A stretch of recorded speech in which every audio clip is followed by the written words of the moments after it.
నమస్తే, welcome to Leo. మనతో ఉన్నారు సీనియర్ జర్నలిస్ట్ హేమసుందర్ గారు. సార్ నమస్తే. నమస్తే అండి. సార్, రాజాసాబ్ సంబంధించి ఓపెనింగ్స్ ఎలా ఉన్నాయి, ఎంత కలెక్ట్ చేసే అవకాశం ఉంది? వాస్తవానికి ఇప్పటిదాకా చూస్తే బాహుబలి రికార్డ్స్ ఇంకా చెక్కు చెదరలేదని చెప్పి అనుకోవాలి. అలాంటి రికార్డ్స్ వైపు వెళ్ళే అవకాశం ఉందా? ఎందుకంటే ప్రభాస్ రికార్డ్స్ ప్రభాసే బద్దలు కొట్టే అవకాశం ఉందా లేదా? మొత్తానికి రాజాసాబ్ కంటెంట్ చూస్తే మీకు ఏమవుతుంది? అంటే ప్రధానంగా నేను చెప్పాలి ఏంటంటే, ప్రీమియర్ షోల పేరుతో బుక్ మై షోని వీళ్ళు ఆ సినిమాని వదలకుండా బుక్ మై షోలో మనకి టికెట్స్ బుకింగ్ ఓపెన్ అవ్వట్లా, ప్రీమియర్ షో పర్మిషన్స్ కోసం డిలే చేయటం, ఇవన్నీ తాత్సారం చేయటం వల్ల సినిమాలకు చాలా మేరకు నష్టం చేకూరుతుందండి. నాకు అర్థమైంది అది.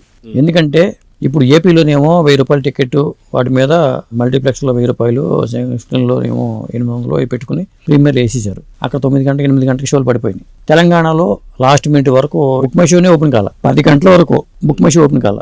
థియేటర్ల దగ్గర గందరగోళంగా ఉంది. రాత్రి విమల్ థియేటర్లో ప్రెస్ షో వేస్తుంటే అక్కడ ప్రభాస్ అభిమానులందరూ అక్కడ చేరుకుని గందరగోళం చేశారు టికెట్ల కోసం. అంటే ఎందుకు ఆ పరిస్థితి వచ్చింది? ఒక పెద్ద హీరో సినిమాకి వారం రోజుల ముందే ఓపెన్ చేసి ఉంటే ఆ మేరకు ఓపెనింగ్స్ టికెట్స్ బుక్ అయిపోయాయిగా, ఈ 2-3 రోజులకి బుక్ అయిపోయాయి కదా, ఆ మేరకు లాభపడేది సినిమా. ప్రీమియర్ షోలు పర్మిషన్స్తో లేకపోతే అట్లాంటి పెట్టి కూర్చోవడం వల్ల చాలా ఇబ్బందికరం. ఇంకోటి ఏంటంటే, అసలు సంక్రాంతి సినిమాలకి ఎక్కువ రేట్లు పెట్టి తెలంగాణ ప్రాంతంలో ఇవ్వకూడదు కూడా. దానికి నిర్మాత నష్టపోతారు. ఎందుకంటే చాలామంది తెలంగాణలో వాళ్ళందరూ ఏపీలో, హైదరాబాద్లో వాళ్ళు ఏపీకి వెళ్ళిపోతారు. ఇక్కడ పెద్ద కలెక్షన్స్ కూడా ఉండవు. ఆ ప్రభావం ఇప్పుడే కనిపిస్తుంది అసలు రాజ్యసభకి. మరి ఆ ప్రభావం లేదు, సినిమా టాక్ ప్రభావం తెలియదు. కానీ రాత్రికి ఉన్న ఊపు తెల్లారిన తర్వాత లేదు, కనిపించలా. ఫిల్లింగ్ ఫాస్ట్ లేదు. మనకి టికెట్ కోసం చూసుకుంటే అక్కడ సీట్లు అన్నీ అవైలబిలిటీ ఎక్కడ కావాలో అక్కడ బుక్ చేసిన పరిస్థితి కనిపించింది. మార్నింగ్ 6కి అంటే 7 గంటల కంటే షోలు పడిపోయినాయి. కంటిన్యూగా ఏ థియేటర్లు చూసుకున్నా, పెద్ద పెద్ద థియేటర్లు చూసుకున్నా కానీ అది ఆ స్పీడ్ తగ్గిపోవడం అనేది మనకు స్పష్టంగా కనిపించింది. అది ఏ కారణం వల్ల తెలియదు కానీ అందువల్ల ఒక వారం ముందు నుంచి బుక్ అయ్యి ఉంటే ఒక రికార్డు అనేది కనపడేది. మరి పాత రికార్డు బ్రేక్ చేయటమో లేకపోతే ఏదో ఒకటి ఇండియాలో తొలి రికార్డు ఈయన పేరుతో నమోదవటమో జరిగేది. జననాయకన్ కూడా రాలేదు కాబట్టి. వాస్తవానికి ఏదైతే కోర్టు ఇచ్చేటువంటి పర్మిషన్స్ కూడా డిలే అవడంతో అసలు నిజంగా సినిమా ప్రీమియర్ షోస్ ఉంటాయా లేదా, నిజంగా సినిమా రిలీజ్ అవుతుందా లేదంటే గతంలో మనం చూసాం లాస్ట్ 1 month బ్యాక్ కూడా అఖండ తాండవం కూడా సేమ్ ఇదే పరిస్థితి ఏర్పడింది. సో ఇలాంటి వల్ల కన్ఫ్యూజన్లో చాలామంది బుక్ చేసుకోకపోవడం వల్ల కూడా ఇలా జరిగిందని చెప్పేసి అంటే ఏమంటారు? ఇప్పుడు ఎందుకు మీకు 2 రోజుల నుంచే చూస్తున్నారు బుక్ మై షోలో రాజ్యసభ ఎప్పుడు పెడతాడని. కమింగ్ సూన్లో ఉంటుంది కానీ అక్కడ బుకింగ్స్ ఓపెన్ అవ్వట్లా. మరి జనాలు వెళ్ళాలనుకున్న వాళ్ళు నైట్ అయిపోయిన తర్వాత ఇంకే పెట్టర్లే బాబు, ఏదో తేడా ఉంది అనుకుంటారు కదా. అది ప్రీమియర్ షోల కోసం ఎదురు చూడటం వల్లే ఈ ప్రమాదం వచ్చింది. అలా కాకుండా మామూలుగా ఓపెన్ చేస్తున్నారు. ఇంకోటి ఏంటంటే, ఏపీలో ఒక టైంకి సినిమా స్టార్ట్ అయితే ఆ సినిమా వదిలే టైంకి ఇక్కడ స్టార్ట్ అయితే ఆ టాక్ ప్రభావం ఇక్కడ ఉంటుందా లేదా?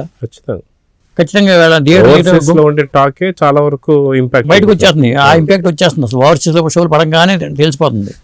అలాంటిది ఏపీలోనే ఒక రకంగా ఉండి ఇక్కడ ఒక రకంగా సినిమా స్టార్ట్ అయితే అక్కడ బయట ఊరికే ఫోన్ ద్వారా వచ్చేస్తుంది, సమాచారం వచ్చేస్తుంది. అప్పటికే కొంతమంది ట్విట్టర్లో పెట్టేస్తున్నారు, టైటిల్స్ అవి పెట్టేసేస్తున్నారు ట్విట్టర్లో. టాక్ బయటకి స్ప్రెడ్ అయిపోతుంది.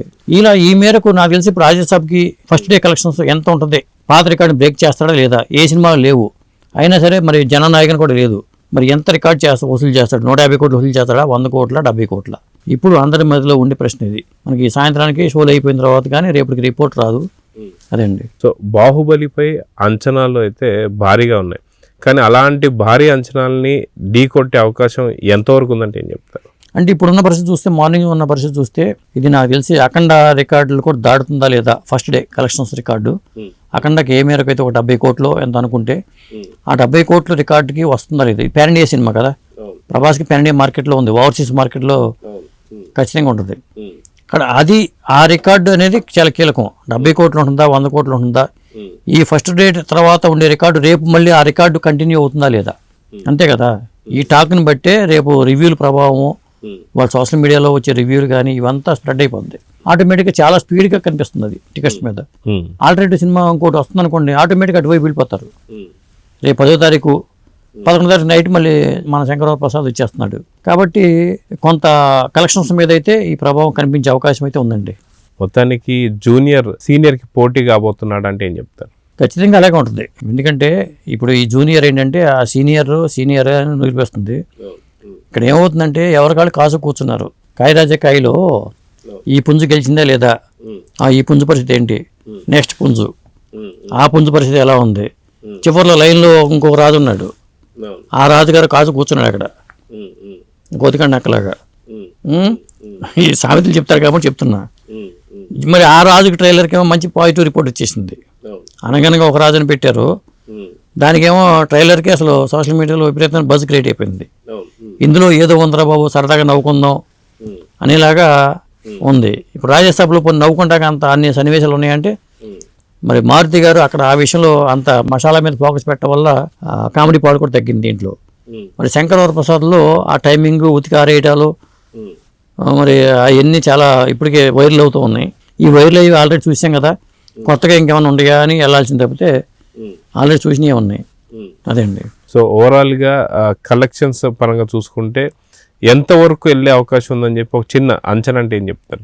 ఓవరాల్ కలెక్షన్ సార్ రాజాసాబ్కి డే 1 కలెక్షన్స్ అంటే ఫస్ట్ ఏంటంటే రాజాసాబ్ 450 కోట్లు వసూలు చేయగలిగితే సేఫ్ జోన్కి వెళ్తుందండి. ఎందుకంటే ఓటీటీ శాటిలైట్ ఓటీటీ పరంగా 200 కోట్లు దిగి లాగేసింది. ఇంకొక మొత్తం మీద ఒక 450 కోట్లు 500 కోట్లు లాగగలిగితే రాజాసాబ్ పాస్ అయినట్టే, లేకపోతే పరీక్ష ఫెయిల్ అయినట్టే చెప్పాల్సి వస్తుంది. సో చూద్దాం సార్. మొత్తానికి ఈరోజు ఈవినింగ్ కావచ్చు, అటు పక్కన జననాయకని ఇంకా కరెక్ట్ డేట్ ఫిక్స్ చేయకపోవడం కావచ్చు, వీటన్నిటి వల్ల కలెక్షన్స్ ఎలా ఉండబోతున్నాయో ఒకసారి రేపు రివ్యూలో మళ్ళీ చూద్దాం. నమస్తే సార్. నమస్తే అండి.